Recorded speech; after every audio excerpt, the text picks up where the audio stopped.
సంతోష్ ఘనపాటి గారిని తీసుకున్నట్లయితే ఆయనకు ఒక పిలక ఉంటుంది. దాని అర్థం ఏంటి? మొత్తం హిందువులు పిలక పెట్టుకోవాలని కాదు, అందులో ఒక స్థానంలో ఆయన ఉన్నాడు, పొజిషన్లో. ఒక విషయం చెప్తున్నాను, గడ్డం ఉంది. గడ్డం ఏంటంటే మన ఋషులు, మన మహర్షులు, ప్రవక్తలు ఉన్నారు, వారి యొక్క సాంప్రదాయం అది.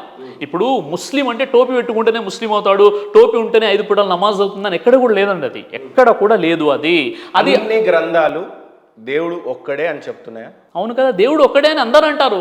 మళ్ళీ అడుగుతున్నా, అన్ని గ్రంథాలు దేవుడు ఒక్కటే అని చెప్తున్నాయా? చెప్తున్నాయి. మళ్ళీ ఇంకోసారి అడుగుతున్నా సార్, మంచిగా ఆలోచించి చెప్పండి. అన్ని గ్రంథాలు దేవుడు ఒక్కడే అని చెప్తున్నాయా? అవును. మరి మీరు హిందువు నుంచి ముస్లింగా ఎందుకు కన్వర్ట్ అయ్యారు? ఎవరు? మీరు. నేను అదే అంటున్నాను కదా, నేను సనాతన ధర్మాన్ని తెలుసుకున్నాను.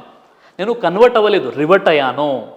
వేదాల ప్రకారంగా ఆ దైవాన్ని బాధించే విషయం ఏం లేదు సార్. ఇప్పుడు మీరు మారింది వాస్తవం, నేను మారలేదని చెప్పట్లేదు కదా మీకు, నేను మారలేదని చెప్పండి, నేను రివర్ట్ అయ్యాను, కన్వర్ట్ అవ్వలేదు. రివర్ట్ అంటే నా సనాతన ధర్మాన్ని నేను పూర్తిగా తెలుసుకున్నాను. నా వేదాలలో మొహమ్మద్ ప్రవక్త వారి గురించి ఉంది, నేను నమ్మాను. నా వేదాలలో దేవుడు ఒక్కడే ఉంది, పుట్టుక మరణము లేనివాడని ఉంది, నేను ఆ విషయాన్ని నమ్మాను. కాబట్టి నేను చాలా గర్వంగా ఉన్నాను, నేను చాలా చాలా ప్రౌడ్గా నేను ఫీల్ అవుతున్నాను ఈ విషయం. వేదాన్ని అనుసరించట్లేదు, ఖురాన్ని మాత్రం అనుసరిస్తారు. సరే, ఇప్పుడు మీరు అనుకుంటున్నారు, ఇప్పుడు మీరు ఏమంటున్నారు అంటే, ఇప్పుడు ఖురాను అనే గ్రంథం ఎక్కడో అది అరబు దేశానికి సంబంధించింది అంటున్నారు. లేదు, మేము అన్నట్లు. మీరు అలా అనుకున్నప్పుడు మళ్ళీ ఖురాన్ మీద ఎందుకు మీకు అంత అసూయ? అసూయ ఎక్కడ? మళ్ళీ ఎక్కడ సార్, ఎక్కడ? ఖురాన్ అనగానే మీరు వేరేగా మాట్లాడుతున్నారు. మీరు అన్ని మతాలలో చెప్పిన దేవుడు ఒక్కడే అంటున్నారు, కానీ మళ్ళీ మీరు ఖురాన్ సైడ్ వెళ్తున్నారు. అన్ని ఒకటన్నప్పుడు వేదాల సైడ్ ఎందుకు లేరు అనేది నా క్వశ్చన్. అవును, ఇప్పుడు వేదాల సైడ్ ఉన్నాను కాబట్టి వేదాల్ని ప్రచారం చేస్తున్నాను, వేదాల్ని చదవమంటున్నాను, భగవద్గీతను చదవమంటున్నాను. ప్రతి హిందూ కూడా భగవద్గీత, ప్రతి హిందూ ఇంట్లో భగవద్గీత ఉండాలని కోరుకుంటున్నాను నేను. మరి మీరెందుకు ఖురాన్ చదువుతున్నారు? నేను కేవలం ఖురానే కాదు కదండి, అన్ని గ్రంథాలు ఉన్నాయి నా దగ్గర పెద్ద లైబ్రరీ ఉంది. అదే అన్ని బాగానే చెప్తున్నారు, కానీ మళ్ళీ లాస్ట్కి వచ్చి హిందూ ధర్మాన్ని కూడా మీరు పాటిస్తున్నాను అంటున్నారు, కానీ జై శ్రీరామ్ అనడానికి సంకోచిస్తున్నారు. అందరికి అర్థమైంది. మీకు క్లియర్గా చెప్పాను, మీకు క్లియర్గా ముందు మనం జై శ్రీరామ్ వచ్చి మనం మాట్లాడుకున్నాం. మీరు ఏంటంటే ఇప్పుడు మీరు మీ యాంగిల్ వచ్చేసి నన్ను మాట్లాడమంటే నేను మాట్లాడలేదు. మీ ఇంటెన్షన్ చాలా క్లియర్గా అర్థమవుతుంది చూసే వాళ్ళకి. మీరు జై శ్రీరామ్ అనడానికి ఏ రకంగా సయోధ్యగా లేరు, అదేదో పాపంగా భావించారు. నేను కాదు సార్, ఒక విషయం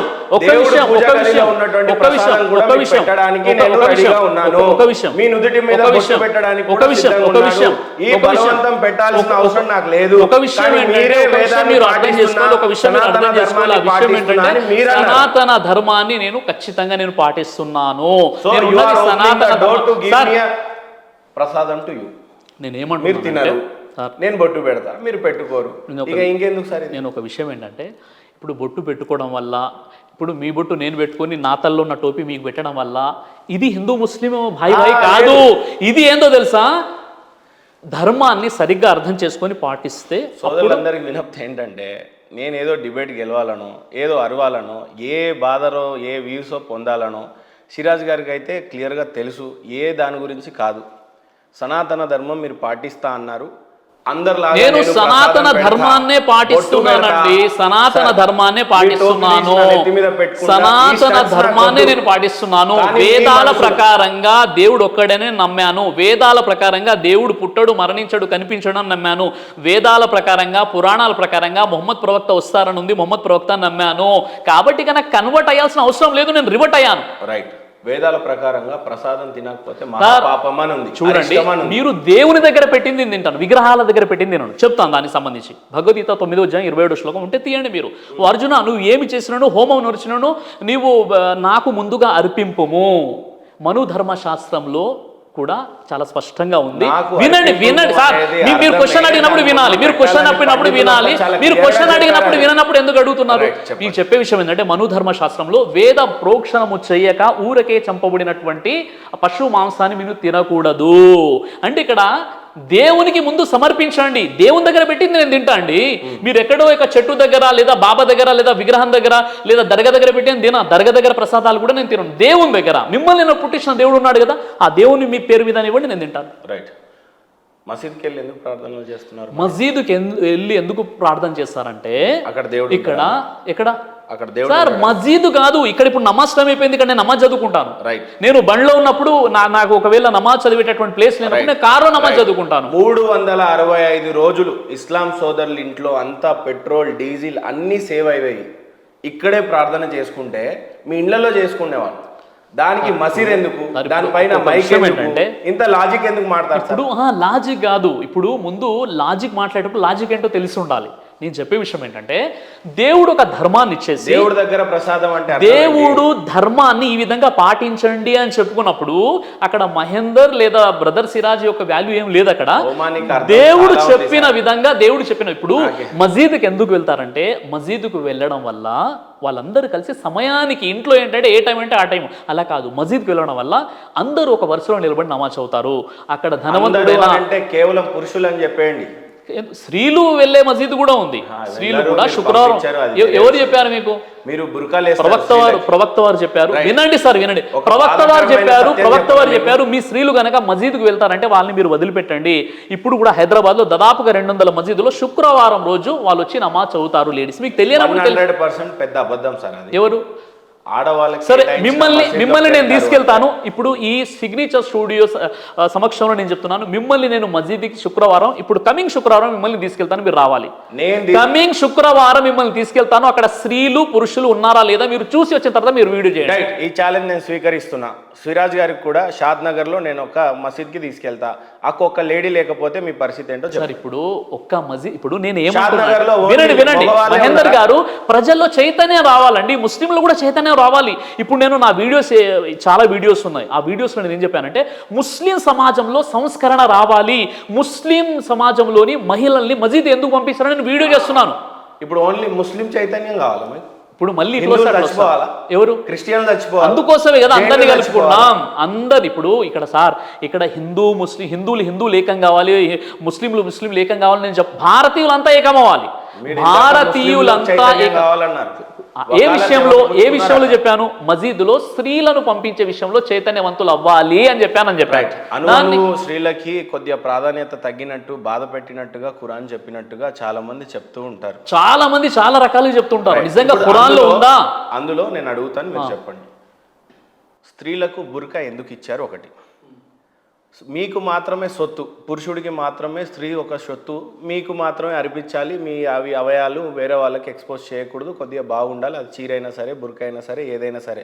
ఏకీభవిస్తారా? ఓన్లీ బుర్కా మాత్రమే ధరించాలని ఏకీభవిస్తారా? సార్, ఇప్పుడు నేను ఈ గ్రంథాలని పక్కన పెట్టేస్తే, ఇప్పుడు నా ఇంట్లో ఉన్నటువంటి నా భార్య అయినా, నా చెల్లి అయినా, ఇప్పుడు ఆ చెల్లి ఏంటంటే వేరే వాళ్ళు, పరాయి వాళ్ళు వేరే దృష్టితో చూడడం అయితే నేను ఇష్టపడను. ఇస్లాం ధర్మంలో బుర్ఖా అనేది ఏదైతే ఉందో, పరదా పద్ధతి 33వ అధ్యాయం 59వ వచనం సూర అల్-అహ్జాబ్ అంటారనమాట. మీరు గౌరవింపబడడానికి, గుర్తింపబడడానికి మీ వక్షస్థలాలను ఓని అంచులతో కప్పుకోండి, మీ తలపై అది వేలాడ తీసుకోండి అని ఖురాన్లో ఒక ఆజ్ఞ ఉంది అనమాట. పరదా ఖురాన్లో 33వ అధ్యాయం 59. ఒకసారి చదివితే బాగుండేది. మీదేమో సార్, మీ దగ్గర పెద్ద, ఇప్పుడు అందరూ పాస్టర్లు పండితులు కూర్చోబెట్టి మాట్లాడుతున్నారంటే చతుర్వేదాలు, రామాయణం, తర్వాత మీకు ఖురాన్ అన్ని ఉన్నాయి. అయితే ఆడవాళ్ళకి పరదా ఉందని అయితే అనుకో. ఖురాన్లో 33వ అధ్యాయం 59వ వచనంలో పరదా ఆజ్ఞ ఉంది. కానీ ఇప్పుడు ఏదైతే మొత్తం ఇప్పుడు బ్లాక్ బురఖాలు వేసుకొని తిరుగుతున్నారు కదా, అలాంటి బ్లాక్ కలర్ అని ఎక్కడ కూడా చెప్పబడలేదు. ఇక్కడ ఇంకో బాధ కలిగించే విషయం ఏంటంటే, మగవాడు 20 మందినైనా పెళ్లి చేసుకోవచ్చు అని ఉందా? 20 మందిని ఎవరు చేసుకుంటారు? మీకు సామర్థ్యం ఉంటే 20 మందిని పెళ్లి చేసుకోవచ్చు. తప్పు అండి అది. ఇస్లాం పై కల్పించే అభాండాలు, అపోహలు తప్ప అందులో వాస్తవం లేదు. ఎంతమందికి డైవర్స్లు ఇస్తారు? ఎంతమంది?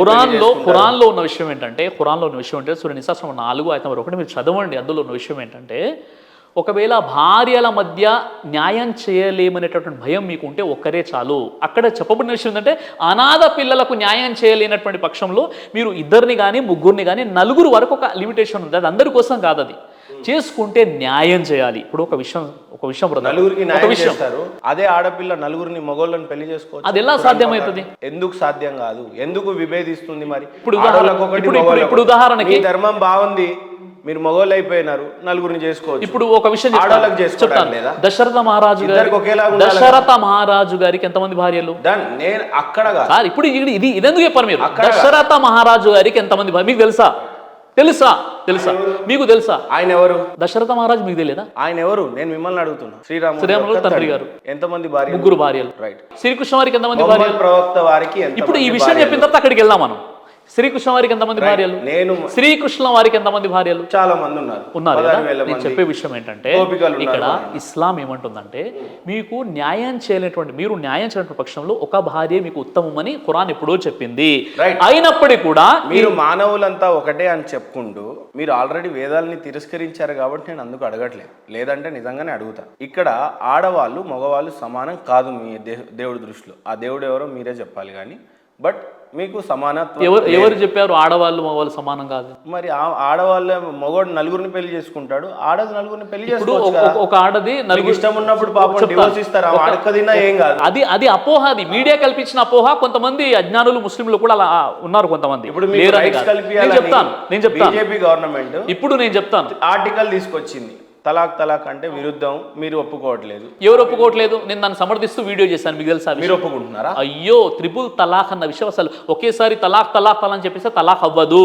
అలా మరి మీరు రిలీజియస్ ని ఫాలో అవ్వట్లే, మీ ఖురాన్ని ఫాలో కావట్లేదు. నేను ఫాలో అవుతున్నానా లేదా తెలియాలంటే మీకు నాలెడ్జ్ ఉండాలి. మీకు నాలెడ్జ్ లేదు, మెయిన్ విషయం. చెప్పండి. ఇప్పుడు ఖురాన్లో తలాక్ అని ఒకేసారి 3 సార్లు అర్చినా 300 సార్లు అర్చినా అది ఒకే తలాక్ అవుతుందా? 3 తలాక్లు కాదు. నరేంద్ర మోదీ గారు ఏదైతే ట్రిపుల్ తలాక్ పై బ్యాన్ చేసి ఒక కొత్త చట్టాన్ని తీసుకొచ్చారో అది నిజంగా చెప్పాలంటే ఖురాన్కి అనుకూలంగా ఉన్న చట్టం, కానీ చాలా మందికి తెలియదు అది. ఇలాంటి అవేర్నెస్ నేను కల్పిస్తున్నాను.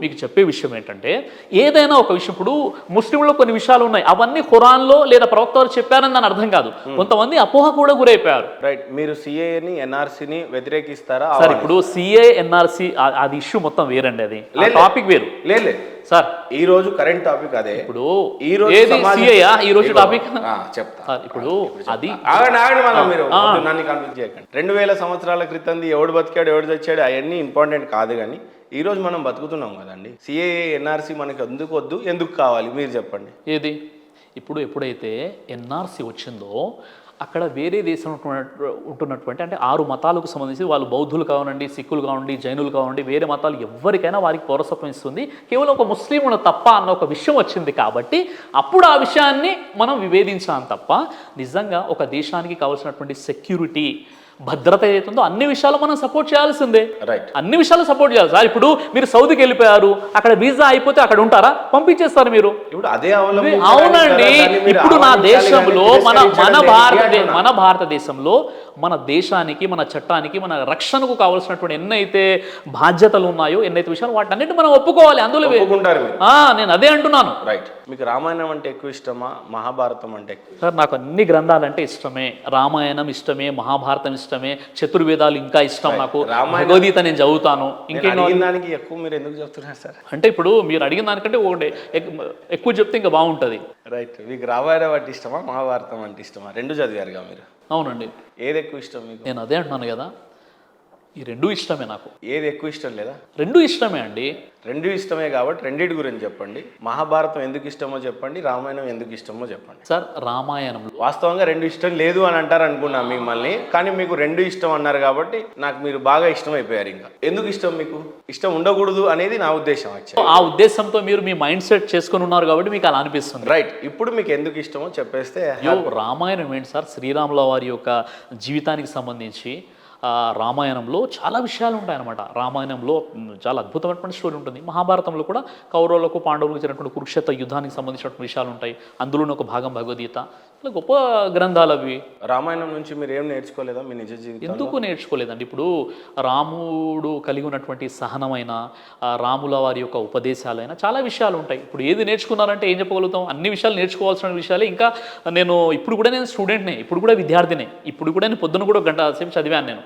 మీరు విద్యార్థులు అంటే ఏ రకమైన విద్యార్థి అంటే నేను సెల్ఫ్ స్టడీ అనేది ఇప్పుడు కూడా చేస్తున్నాను. ఏం చదివారు మీరు? సార్ ఇప్పుడు నేను ఒక విషయం చెప్తాను. మీకు చెప్పే విషయం ఏంటంటే సార్, మనం స్పష్టంగా మనం అర్థం చేసుకోవాల్సినటువంటి విషయం ఏంటంటే, ఈ రోజు వరకు కూడా నేను ధార్మిక విద్యార్థిని. అంటే నేను భగవద్గీత చదువుతున్నాను, వేదాలు చదువుతాను. అయ్యో, మీరు ఇంకా ఈ ట్రాన్స్లో ఉన్నారు. నేను అడిగింది నిజంగానే మీరు ఏం చదివారు? నేను అదే అంటున్నాను, డిగ్రీ ఏం చదివారు అని. నేను చెప్పే విషయం ఏమంటే సార్, నేను డిప్లొమా ఇన్ స్పిరిచువల్ స్టడీస్ అని ఒకటి ఉంటుంది, డిప్లొమా ఇన్ ఇస్లామిక్ స్టడీస్, ఇవన్నీ చేశాను. వాటిని పక్కన పెట్టేస్తే నేను మీకు చెప్పే విషయం ఏంటంటే, ధార్మికత, ఆధ్యాత్మికత అన్న విషయం ఏదైతే ఉందో ధార్మిక గ్రంథాలు, అది ఒకరోజు చదివేసి పక్కన పెట్టాల్సిన గ్రంథాలు కాదండి అవి. అవి ఏంటంటే ప్రతిరోజు కూడా మనం చదువుతూ ఉండాలి, కొత్త విషయాలు తెలుస్తూ ఉంటాయి. ఒకవేళ లేదు సిరాజ్ గారు ఇప్పుడు ఆయన ఏం చెప్పారు, ఋగ్వేదంలో మీరు అల్లా అన్న పేరు లేదండి ఇలా అనేది ఉంది అని చెప్పారు. నేను ఎప్పుడైతే ఆయన చెప్పారో దానిపైన మళ్ళీ నేను రీసెర్చ్ చేస్తున్నాను ఏముంది అసలు యాక్చువల్లీ ఆ మూల పదం ఏంటని. తర్వాత ఇప్పుడు మొహమ్మద్ ప్రవక్త గురించి ఆయన చెప్పారు, నేను తీసుకొచ్చాను బుక్స్ అన్ని కూడా, ఈ బుక్స్లో ఉన్నటువంటి విషయం చెప్పాను. కాబట్టి నేను ఎప్పుడు కూడా ఒక విద్యార్థినే. నేను ఇప్పుడు మీరు ఒక కొత్త విషయం చెప్పారనుకోండి, నేను తెలుసుకుంటాను. నేను ఒక హిందూ పండితునితో టచ్లో ఉన్నాను, అంటే ఆయన పేరు ప్రస్తావించడం మంచిది కాదు, చాలా పెద్ద ఆశ్రమంలో ఉంటారు, ఒక హిందూ పండితుల వారు ఉన్నారు, ఆయనతో నేను సలహా సంప్రదింపులు తీసుకుంటాను. సరే పండితులతో ఆయనతో బాగుంది. అయ్యో ఆయన నేను ఏదైనా ఒక విషయం చెప్పే ముందు కూడా సార్ ఈ విషయం ఏంటంటే ఆయన చెప్తారు, దీని అర్థం ఇదండి అని చెప్తారు. ఆ విధంగా నేను టచ్లో ఉన్నాను. నేను చెప్పే విషయం ఏంటంటే కొంత దీనంతో కొంత చాలా వినయంతో అడుగుతున్న ఒక ప్రశ్న, తల్లిదండ్రులు దైవ సమానం అంటారు. అలాంటి తల్లిదండ్రుల గురించి చెప్పాలంటే మీరు ఏం చెప్తారు? సార్ ప్రవక్త ముహమ్మద్ సల్లం అని చెప్పారు, తల్లి పాదాల క్రింద స్వర్గం ఉంది, తండ్రి స్వర్గానికి ద్వారం లాంటివాడు. మీరు కనుక మీ తల్లిదండ్రులను నిర్లక్ష్యం చేస్తే మీ ఆరాధనలు కూడా స్వీకరించబడో, ఆ వ్యక్తి నరకానికి వెళ్ళిపోతాడు. ఏ వ్యక్తి అయితే వృద్ధాప్యంలో తమ తల్లిదండ్రులను వదిలేస్తాడో, పట్టించుకోడో. కాబట్టి నా తల్లిదండ్రులు సంతృప్తిగా ఉండి వాళ్ళకి నేను సేవలు చేసుకుంటే నేను అదృష్టవంతుని. నా జన్నత్, నా స్వర్గం అనేది దేవుడు నా తల్లి పాదాల క్రింద పెట్టాడు. కాబట్టి లేదండి అప్పుడు మన సంతోష్ కనపడి గారు చెప్పారు కదా, నిజంగా వేరే మత గ్రంథాలు ఇలా లేదండి అని చెప్పారు. అలా కాదండి, అర్థం చేసుకోవడంలో లోపాలు ఉన్నాయి. నేను అడిగింది సూటిగా తల్లిదండ్రుల గురించి చెప్పంటే మీరు మళ్ళీ ధార్మికంగానే చెప్పారు, కానీ తల్లిదండ్రుల నా తల్లి నన్ను ఇలా పెంచింది, నన్ను ఇలా ఆలించింది, పాలించింది, మా అమ్మ ఇది, మా తాత ఇది, మా అయ్యి ఇది అని మీరు చెప్పలేకపోతున్నారు. కారణం నేను ఏమంటున్నానంటే ఎవరి తల్లిదండ్రులు వాళ్ళ గొప్ప, ఎవరి యొక్క బ్యాక్గ్రౌండ్ వాళ్ళ. నా తల్లిదండ్రుల గురించి నేను గొప్పగానే చెప్పేవాడిని, మీరు అసలు చెప్పలేదు కాబట్టి నా బాధ. ఎందుకు నేను ధార్మికంగా వెళ్ళిపోయారు. మళ్ళీ మీ మొహమ్మద్ ప్రవక్త ఏం చెప్పారో చెప్తున్నారు, కానీ మీ అమ్మ మిమ్మల్ని ఎలా పెంచింది, మీ నాన్నకి మీరు చేసింది. ఇప్పుడు ఒక విషయం మెమొరీ ఉంటుంది చెప్తే ఆ టాపిక్ వల్ల మీకు లేదా సమాజానికి ఏదైనా లాభమా? మీరు ఈ విషయం అడిగారు, ఖచ్చితంగా లాభమే. ఎలా? మిమ్మల్ని లక్షల మంది ఫాలో అవుతారు, అది మీ ఫీలింగ్. మీ ఫీలింగ్ కదా, నా ఫీలింగ్ కూడా. మీరు కూడా అన్నారు కదా ఫాలో అవుతారు, ఈ రోజు మీ వీడియో రైట్. మరి మీ తల్లిదండ్రుల్ని మీరు ఎంత బాగా గౌరవిస్తున్నారో తెలిస్తే లక్షల మందికి ఉపయోగం. ఇప్పుడు నా తల్లిదండ్రుల్ని నేను చాలా గొప్పగా చూసుకుంటున్నాను. మా మదర్ కూడా ఇప్పుడు ఒక 3-4 డేస్ అవుతుంది ఆమె వచ్చి వెళ్ళిపోయారు. ఇది నేను మా పేరెంట్స్కి ఎవ్రీడే ఏదో ఒక విధంగా నేను మాట్లాడుతుంటాను, చాలా సంతోషంగా. ఎంత అయినప్పటికీ కూడా తల్లిదండ్రుల రుణాన్ని మనం తీర్చుకోలేము. కాబట్టి తల్లిదండ్రులది గొప్ప స్థానం, కాబట్టి వాళ్ళు మంచిగా పెంచి పోషించారు, వాళ్ళ బాధ్యతలు వాళ్ళు నెరవేర్చారు.